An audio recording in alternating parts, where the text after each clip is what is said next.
Welcome students. Today's topic for discussion is money market, which is a very important part of our financial system.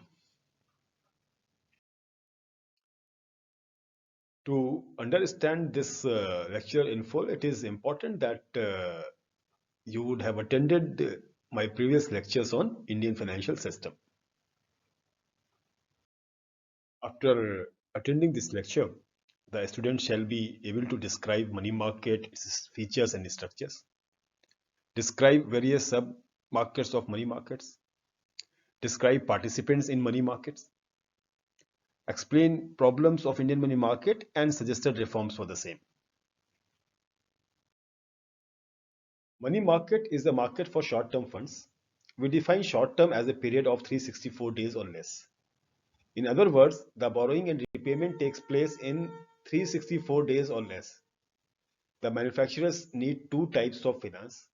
Finance to meet daily expenses like purchase of raw material, payment of wages, excise duty, electricity charges, and finance to meet capital expenditure like purchase of machinery, installation of pollution control equipment, construction of building, etc. The first category of finance is invested in the production process for a short period of time. The market where such short-term finance is borrowed and lent is called money market. Almost every concern in the financial system, be it financial institution, business firm, a corporation, or a government body, has a recurring problem of liquidity management, mainly because of the timing of the expenditure rarely synchronizes with that of the receipts. The most important function of money market is to bridge this liquidity gap. Thus, business and finance firms can tide over this mismatch of cash receipt and cash expenditure by purchasing or selling the shortfall of surplus of funds in the money market. In simple words, the money market is an avenue for borrowing and lending for short-term funds. While on one hand, the money market helps in shifting the vast sums of money between banks, on the other hand, it provides a means by which the surplus of funds of cash-rich corporations and institutions can be used at a cost by banks. Corporations and other institutions which need short-term money, a supplier of funds to the money market can be virtually anyone with a temporary access funds. The government bonds, corporate bonds, bonds issued by banks are example of money market instruments, where the instrument has a ready market like the equity shares of a listed company. The money markets refer to market for short-term securities such as treasury bills, certificates of deposits, commercial papers, etc. Money market instruments are more liquid in nature. Money market has some important features, distinctive features. One, money market has no geographical constraint as that of stock exchanges. The financial institutions dealing in monetary assets can be spread over a wide geographical area. Even though there are various centers of money markets such as Mumbai, Calcutta, Chennai, etc., there are no separate independent markets but are interlinked and interrelated. It relates to all dealings in money or monetary assets or near money assets. It is a market of purely short-term funds, and it is not a single homogeneous market. There are various sub-markets such as call money market, bill market, etc.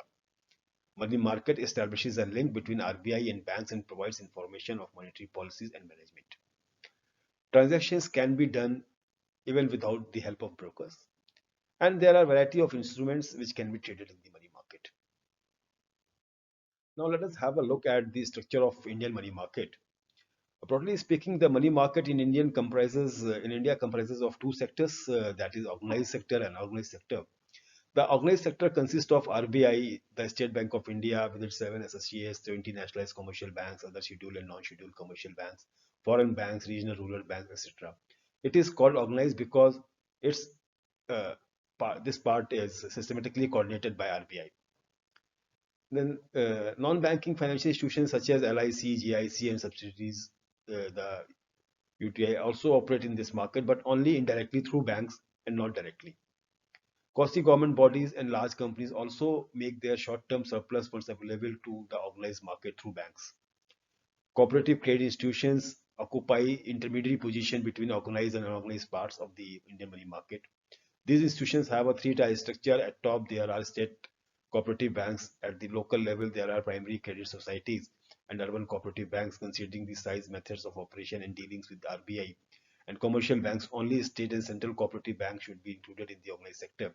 The cooperative societies at the local level are not are loosely linked with it. So and then the unorganized sector consists of indigenous banks, money lenders. It is unorganized because activities of this part are not directly coordinated by RBI. The money lenders operate throughout the country but without any link amongst themselves. Indigenous banks are somewhat better organized because they enjoy a discount facility from the commercial banks, which in turn have link with RBI. But this type of organization represents only a loose link with the RBI.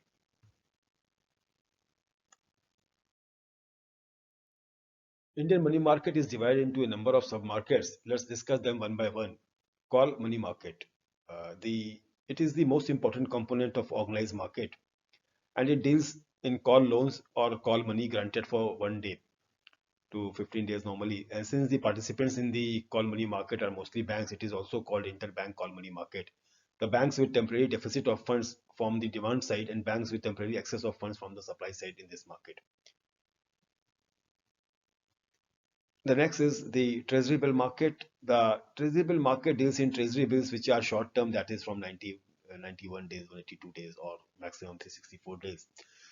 Liability of the government of India. Theoretically, these bills are issued to meet the short term financial requirements of the government. But in reality, they have become a permanent source of funds to the government. Every year, a portion of treasury bills are converted into long term bonds. And treasury bills are normally of two types, that is ad hoc and regular. Ad hoc treasury bills are issued to the state government, semi-government departments, and foreign central banks. They are not sold to the banks and the general public and are not marketable. Whereas the regular treasury bills are sold to the banks and public and are freely marketable. Both types of ad hoc and regular treasury bills are sold by RBI on behalf of central government. The T-bill market in India is much underdeveloped in comparison to uh, USA or the UK. Now let's have a look at the other market, that is the commercial bill market. Commercial bill market deals in commercial bills issued by firms engaged in business.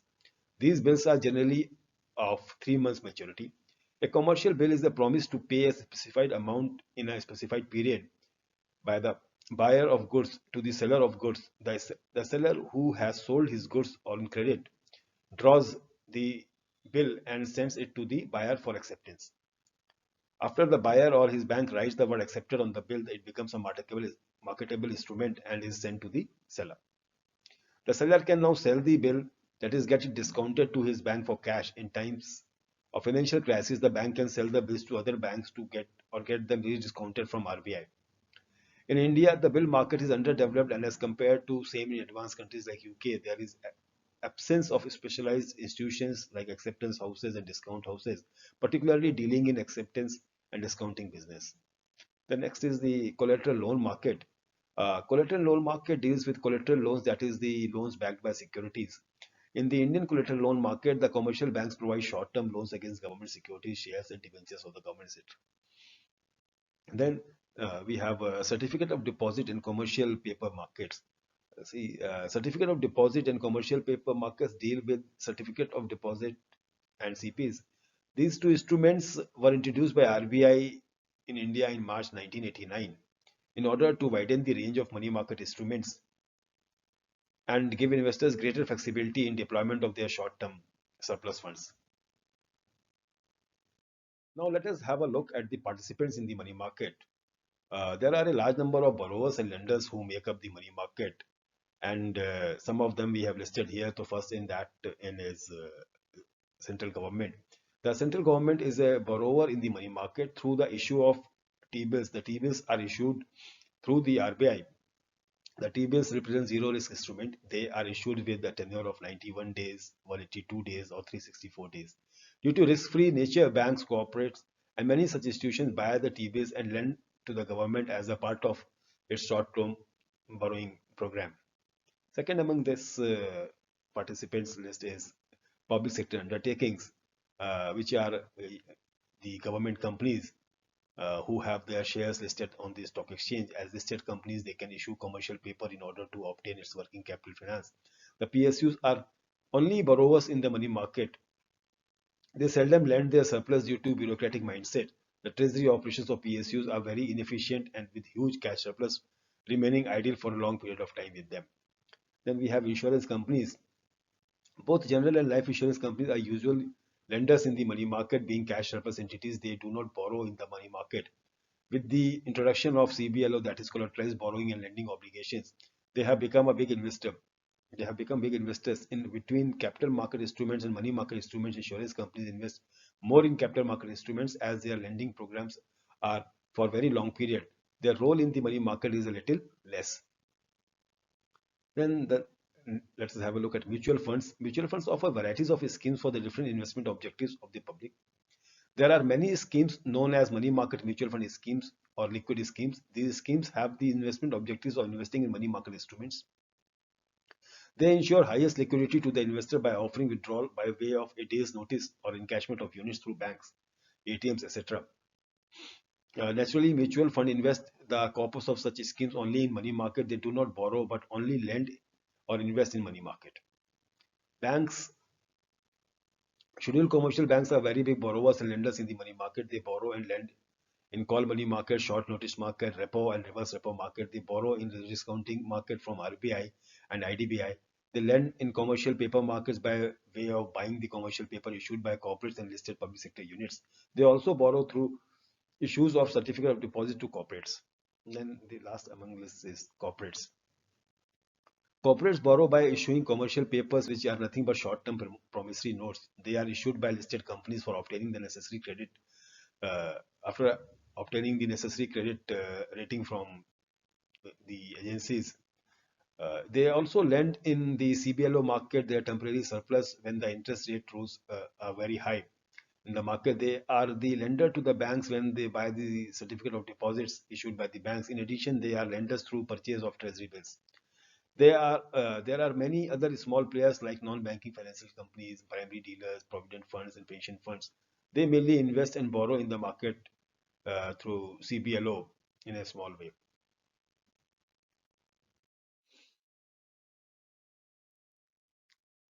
The Indian money market, though, has grown over the last few decades, but it also has its own set of problems. And if these problems are addressed, it is expected that it will grow multifold. So, what are these problems? Let us have a look at that. A well-developed money market is necessary precondition for effective implementation of monetary policy. The central bank controls and regulates the money supply in country through money market, but unfortunately, Indian money market is inadequately developed, loosely organized, and suffers from many weaknesses. First among them is dichotomy between organized and unorganized sectors. The most important defect of the Indian money market is its division into two sectors. There is little contract with coordination and cooperation between the two sectors. In such conditions, it is difficult for RBI to ensure uniform and effective implementation of its monetary policy in both the sectors. Second is the predominance of unorganized sector. Another important defect of the Indian money market is its predominance of unorganized sector. The indigenous bankers occupy a significant position in the money lending business in the rural areas. In this unorganized sector, no clear-cut distinction is made between short-term and long-term and between purposes of loan. The indigenous bankers, which constitute a large portion of the money market, remain outside the organized sector. Therefore, they seriously restrict the Reserve Bank's control over money market. Next is wasteful competition. Wasteful competition exists not only between the organized and unorganized sector, but also among the members of the two sectors. The relation between various segments of the money market is not cordial. They are loosely connected with each other and generally follow separatist tendencies. For example, even today, State Bank of India and other commercial banks look down upon each other as rivals. Similarly, competition exists between Indian commercial banks and foreign banks. Next is absence of all India money market. Indian money market has not been organized into a single integrated all Indian money market. It is divided into a small segment mostly catering to the local financial needs. For example, there is little contact between money markets in bigger cities like Bombay, Madras, and Calcutta and those in smaller towns. Then inadequate banking facilities. Indian money market is inadequate to meet the financial need of the economy, although there has been rapid expansion of bank branches in recent years, particularly after nationalization of banks. Yet vast rural areas still exist without banking facilities. As compared to the size of the population of the country, the banking institutions are not enough. Then shortage of capital. Indian money market generally suffers from shortage of capital. Funds, the availability of capital in money market is insufficient to meet the need of industry and trade on the country. The main reasons for the shortage of capital are a low saving capacity of the people, inadequate banking facility, particularly in rural areas, and see the underdeveloped or undeveloped banking habits among the people. Then there is seasonal shortage of funds. A major drawback of Indian money market is seasonal stringency of credit and higher interest rates during a part of the year. Such a shortage invariably appears during the busy months from November to June, when there is excess demand for credit for carrying on the harvesting and marketing operations in the agriculture. As a result, interest rates rise in this period. On the contrary, during the slack season from July to October, the demand of credit and rate of interest declines sharply. Then diversity of interest rates. Another defect of Indian money market is the multiplicity and disparity of the interest rates. In 1931, Central Banking Duty Committee wrote the fact that a call rate of 3 by 4%, a hundi rate of 3%, a bank rate of 4%, a bazaar rate of small traders 6.25%, and a Calcutta bazaar rate for bills of small traders of 10% exist simultaneously indicates an extraordinary sluggishness of the movement of credit between various markets. The interest rate also suffers in various central like Bombay, Calcutta, etc. Variation in the interest rate structure are largely due to credit immobility because of inadequate, costly, and time-consuming means of transferring money. Disparities in interest rate adversely affect the smooth and effective functioning of the money market. And the last is the absence of bill market. The existence of well-organized bill market is essential for proper and efficient working of money market. Unfortunately, and in spite of serious effort made by the RBI, the bill market in India has not yet been fully developed. The short-term bills form a much smaller proportion of bank finance in India as compared to that in advanced countries. Over the years, there have been a number of suggestions to bring reforms in Indian money market. These are number one, that the activities of indigenous banks should be brought under the effective control of Reserve Bank of India. Second, the hundis used in money market should be standardized. They shall be written in the uniform manner in order to develop an all-India money market. Then banking facilities should be expanded, especially in unbanked and neglected areas. Then discounting and rediscounting facilities should be expanded in a big way to develop the bill market in the country. And for raising the efficiency of the money market, the number of clearing houses in this country should be increased and their working should be improved. Then adequate and less costly remittance facilities should be provided to the businessmen to increase the mobility of capital. And also the variation of interest rates should be reduced. Hope you have been benefited from this video lecture. The references in the video have been taken from two books, that is Indian Financial System, Markets, Institutions and Services, published by Pearson, written by Mr. B.V. Pathak. Then we have this book from Dr. L.M. Bhole and J.M. Akund, Financial Institutions and Markets, published by Tata McGraw-Hill Edition, Education, New Delhi.